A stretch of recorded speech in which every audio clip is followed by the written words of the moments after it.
Joe and Anu seem like the perfect couple to the outside world. They're happy together and want to build a future together. But after a dinner party, everything changes. When one of them dies and the other becomes entangled in a web of contradictions. In today's video, we'll take a look at what really happened on that fateful night.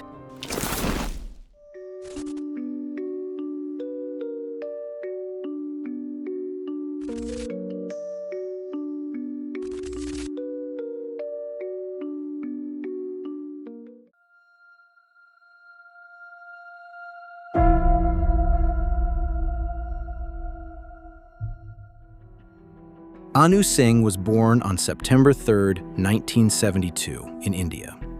Shortly after her birth, she emigrated to Australia with her parents. The family settled there, and Anu grew up as an only child in a wealthy, loving home. She gets everything she wants. She never has to worry about money, and many of her daily responsibilities are taken care of for her. Anu is cheerful and full of energy. She loves sports, is active, and regularly seeks the attention of others. From an early age, she enjoys being the center of attention. She has great self-confidence, yet at the same time, she is also emotionally very attached to her parents. In 1991, Anu begins a dual degree in economics and law at the prestigious Australian National University in Canberra. Her parents are incredibly proud of her. But the start of her college life proves to be more difficult than expected. For the first time, she's on her own, which she finds almost unbearable.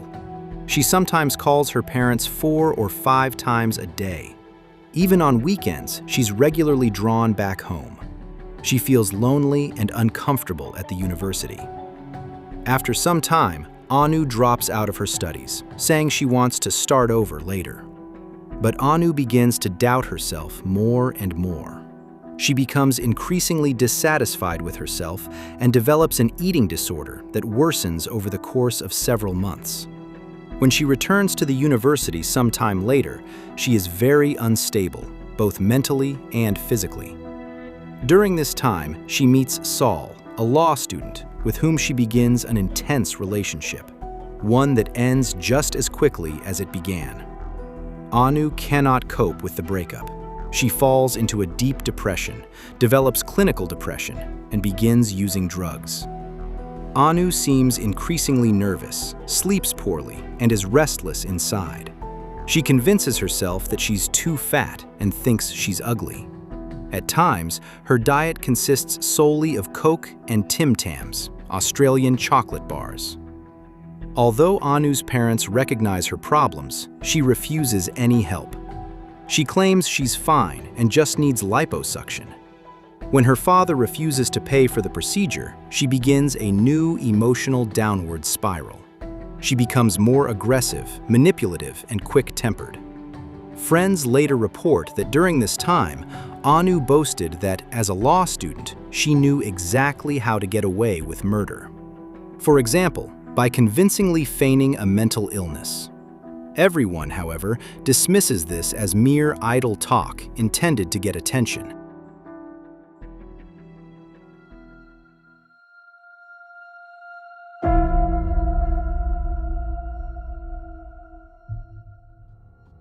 In October 1997, Anu is in a relationship with Joe Chinque, a 26-year-old engineer. She herself is 25 years old at the time. The two seem to be in a happy relationship. Nevertheless, Anu is feeling worse and worse. She begins to speak openly about taking her own life. Her closest confidant during this period is Madhavi Rao. Together, the two turn to a fellow student known only as Mr. T. He is known for his connections to the drug scene. Anu asks him point blank how much heroin it would take to kill someone, claiming she wants to take her own life. He replies that a lethal dose costs around $100 to $150. Just a few days later, Anu returns to him with Madhavi. She has $500 in cash with her. She buys a full gram from Mr. T. She then asks how to inject the drug, both on herself and on others.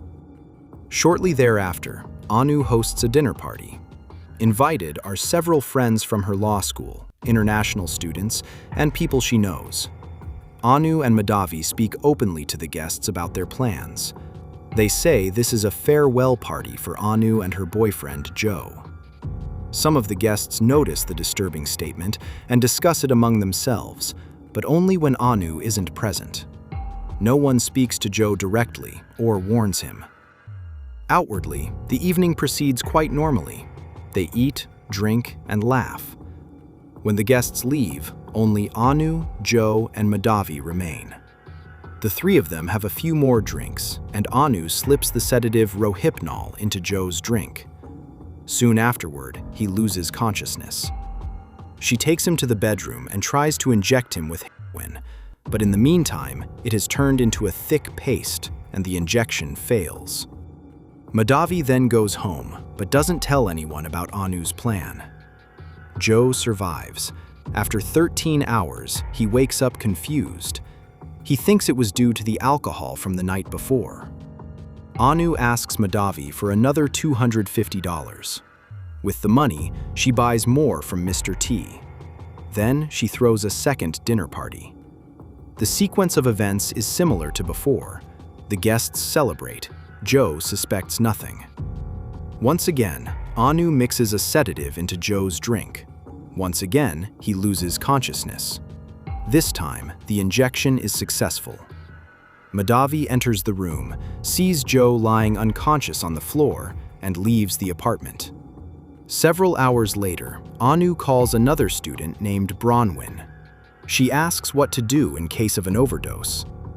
Bronwyn urges her several times to call 911, but Anu refuses. She says he'll be angry. Her friend explains that an overdose can be treated with naloxone. Anu then describes how Joe's lips are blue and he's only breathing once every 10 seconds. Then she simply hangs up. Shortly afterward, she calls again. She says it's too late. He's already dead anyway. She mentions foam coming out of Joe's nose and mouth. Bronwyn objects, saying that if Anu continues mouth-to-mouth resuscitation, paramedics might still be able to save Joe. The friend offers to come over, but Anu refuses. She says Bronwyn just wants to call an ambulance. Only when Bronwyn warns her, "If you don't do anything, you'll be charged with murder," does Anu call 911. The emergency call is received by the dispatch center, but the conversation is confusing. Anu gives a false name and a false address. The communication is chaotic and contradictory. 20 minutes pass before the paramedics finally arrive at the apartment. But by then, it's already too late. Joe Chinque can no longer be saved. Anu breaks down. She screams that this wasn't the plan. They were supposed to die together. She clings to his body, kisses him, and refuses to let him go. Two paramedics have to pull her away. She cries out, "Don't leave me, Joe. Bring him back." She is arrested right at the scene of the crime. She tells the police that she gave him heroin to prevent him from stopping her from committing suicide.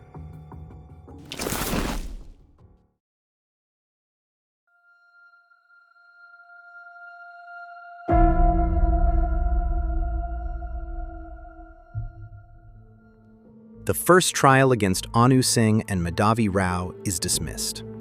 The reason is uncertainty regarding which evidence may be used against which of the two women. In the second trial, Anu Singh insists on a trial without a jury.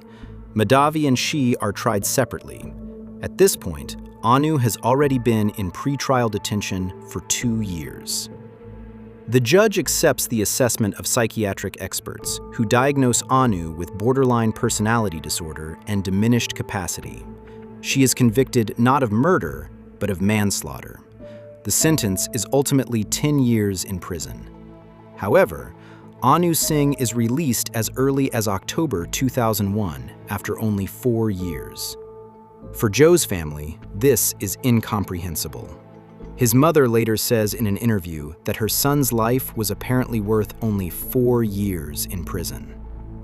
After her release, Anu Singh resumes her law studies and graduates. She begins a master's program in criminology, which she successfully completes. Her thesis focuses on the topic of female criminality. In 2012, she writes a doctoral dissertation on precisely this topic. In 2016, she publishes an e-book based on her academic work. In the years that followed, she took on the lead role in a documentary about herself.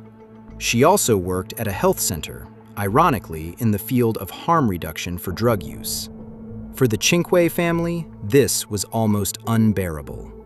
In a television documentary, Anu attempted to publicly apologize to Joe's family, but his mother flatly refused. She describes Anu as manipulative and selfish. Anu herself explains, "I wish I'd gotten the right help back then.